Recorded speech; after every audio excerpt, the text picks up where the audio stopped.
Bine ai venit la primul episod din Colecționarul. Numele meu este Tatu Adrian și eu sunt colecționarul. Ce colecționez, o să te întrebi? Păi jocuri video. De care?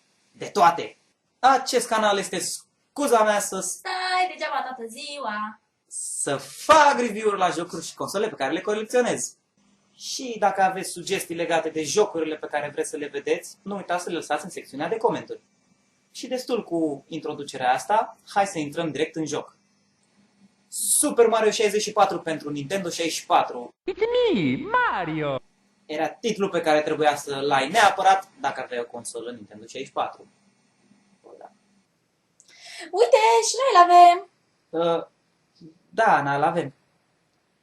Super Mario 64 este unul dintre cele mai bune platformere 3D a tuturor timpurilor. Îl aruncă pe Mario într-o lume incredibilă și îl poartă în multe lumi diferite, de la lumi de foc, lumi de gheață, la lumi subacvatice și chiar și deșertice.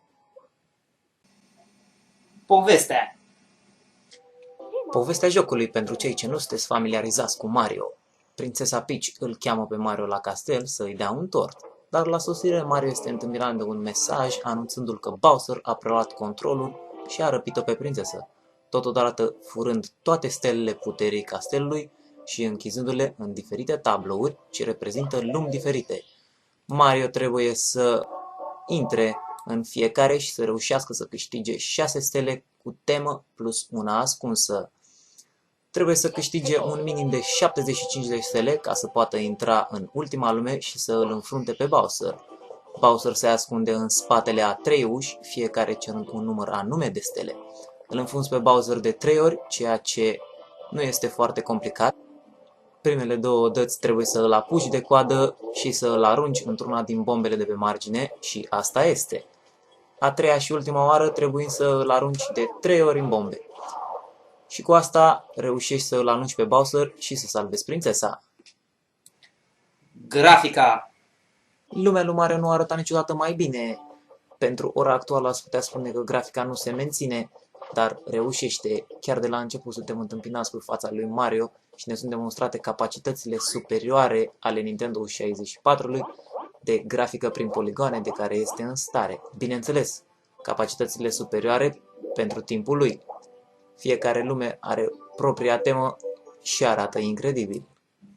Sunetul este incredibil, fiecare lume având propria temă, nu ca în alte jocuri cu Mario, în care auzeai aceeași melodie de la start la finish.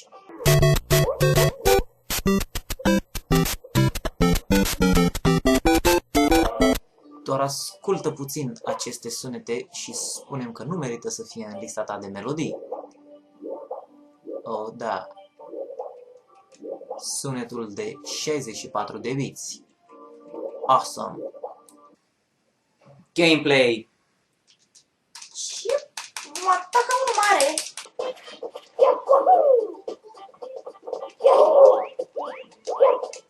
Ana, pleacă de acolo!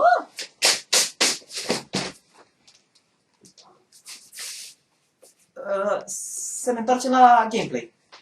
După cum am mai spus, trebuie să colecționezi un minim de 75 de stele pentru a putea deschide cele 3 uși Bowser și a ajunge la ultimul boss. Dar plăcerea de a colecționa toate cele 120 de stele învinge plăcerea de a vrea să termini jocul. Vedeți voi, azi jocurile s-au transformat mai mult într-o poveste, jucând de la start la finish, doar cu scopul de a-l termina. Dar pe atunci era vorba de gameplay și capacitățile jocului de a te distra și a doua și a treia oară când îl joci. Fiecare lume are 6 stele, fiecare stea are câte un gol de atins și ești întâmpinat cu un indiciu despre ce trebuie să faci la fiecare stea în parte. Peste cele 6 stele mai există una ascunsă pe care trebuie să o obții colecționând 100 de bănuți în fiecare stagiu. În unele stagii este destul de ușor pentru că există suficienți bănuți, dar în altele fiind doar 100 în cap este un chin. Așa că dacă ești un gamer hardcore, pregătește-te pentru frustrare și chiar și căderi nervoase.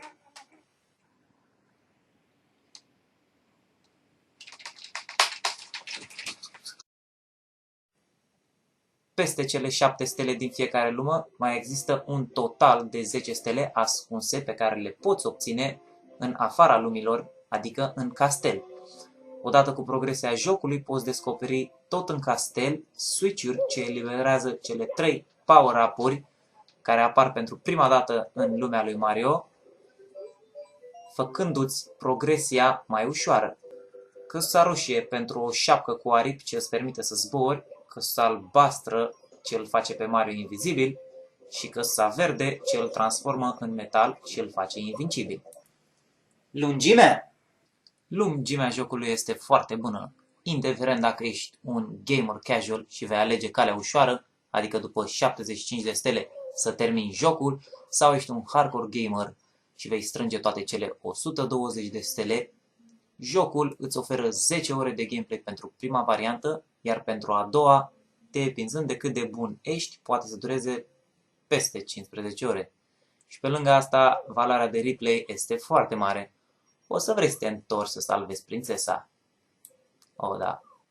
Una peste alta, jocul este incredibil și este o experiență pe care niciun gamer nu ar trebui să o rateze, iar grafica și sunetul se mențin până în ziua de față. Ok, gamer și gamerițe, cu toate astea fiind spuse, jocul primește un rating de... incredibil! De fapt, nu mă joc și am mințit. Na. Hei, dacă nu ai plecat, nu uita să te abonezi și să verifici și celelalte clipuri ale mele.